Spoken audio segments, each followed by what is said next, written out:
Ezequiel capítulo 9, versículo 4 en adelante.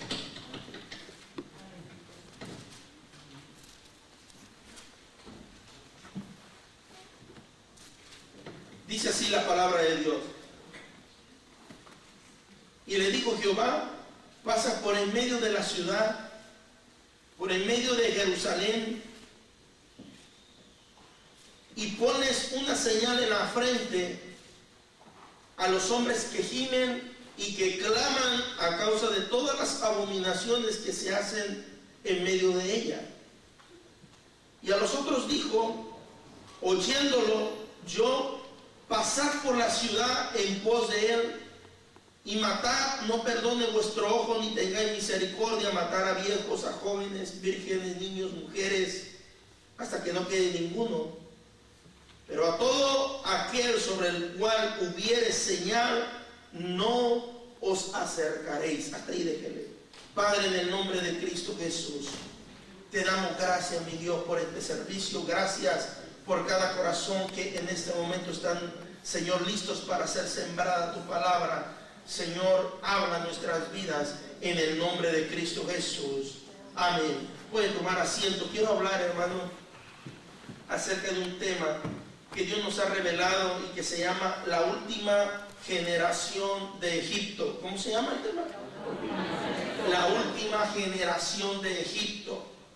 La Biblia narra en Génesis capítulo 15 y versículo 13, si no mal recuerdo, luego le doy exactamente la cita, que el pueblo de Israel pasaría 400 años. Cuando Dios le habló a Abraham, dice: mas ten por cierto que tu descendencia irá cautiva 400 años, y yo me levantaré y la sacaré con mano poderosa, y bendecidos de aquella tierra. Está hablando del cautiverio del Éxodo, en el tiempo del Éxodo que fue a dar Israel a Egipto.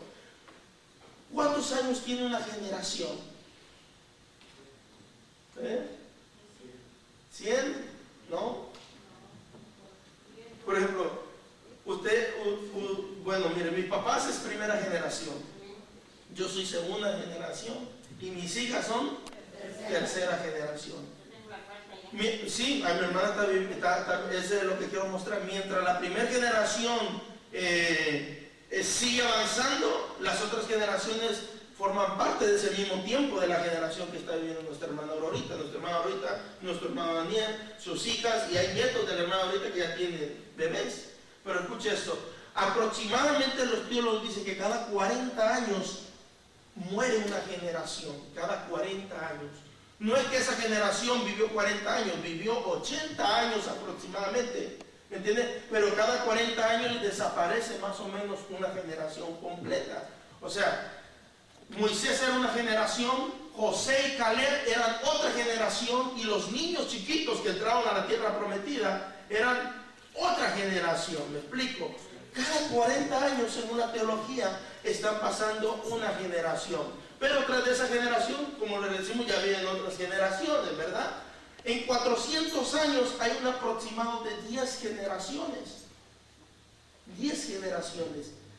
Y la última generación de Egipto, la 10ª generación que estuvo en tierra de Egipto, miró cosas extraordinarias, y de eso yo quiero hablarles. Estábamos orando, les decía el día de la vigilia, estábamos orando los pastores, y el Espíritu Santo nos revela una copa. Y la copa, el significado de la copa era, dice, esta es la copa que he puesto sobre los Estados Unidos.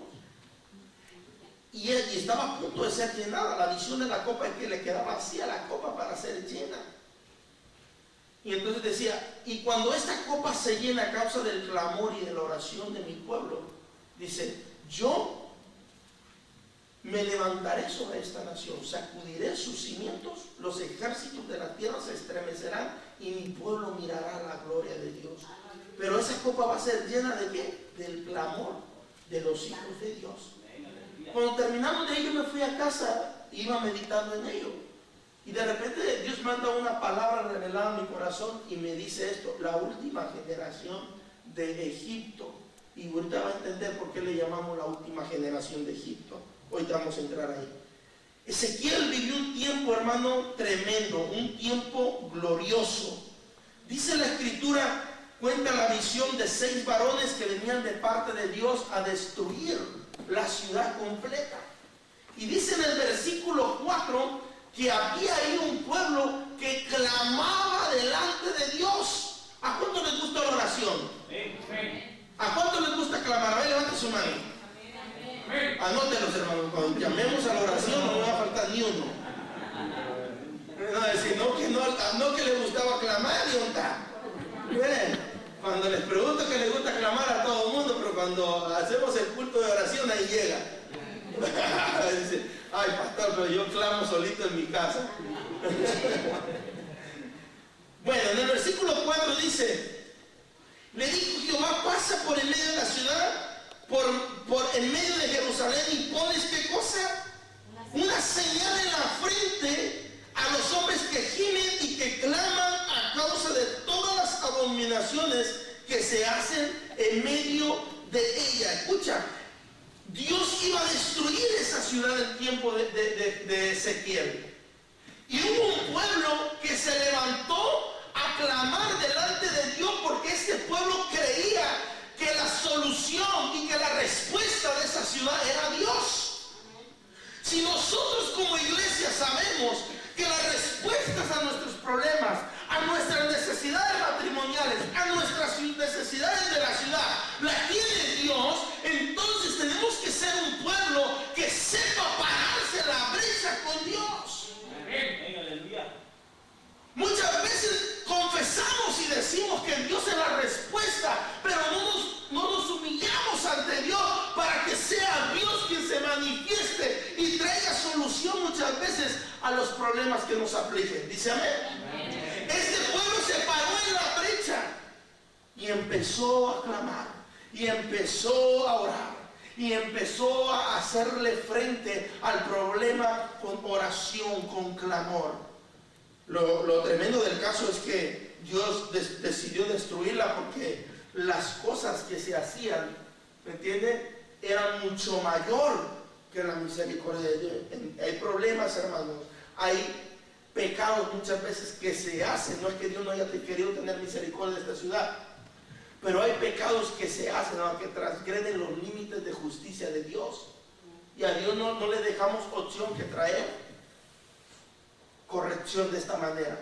Pero algo bien particular hizo con el pueblo que gemía. ¿Qué hizo Dios? Vaya en la Biblia, ¿qué hizo Dios con el pueblo que gemía? Los marcaron.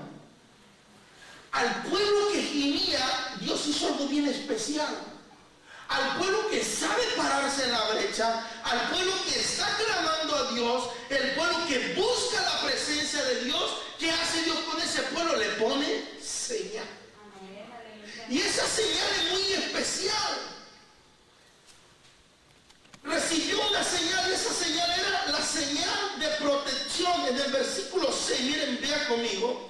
Dice, matar a viejos, a jóvenes, vírgenes, niños, mujeres, hasta que no quede ninguno. Pero a todo aquel sobre el cual hubiera, ¿qué cosa? Señal, no os acercaréis. Como si dijera Dios, ni se atrevan a tocar a los que yo les he puesto señal.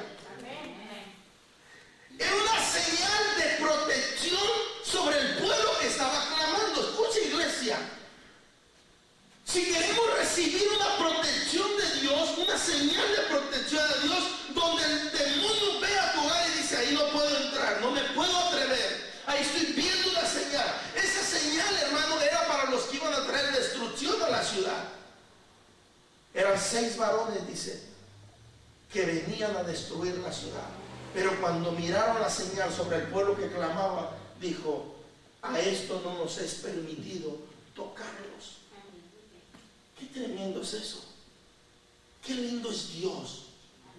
Amén, aleluya. Que cuando nosotros, hermanos, entramos en consagración a Dios, cuando nosotros vivimos una vida delante de Dios en clamor, Dios pone señal sobre tu vida.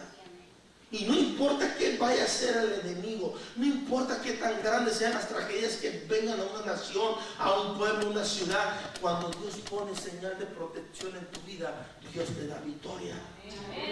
En el año 70,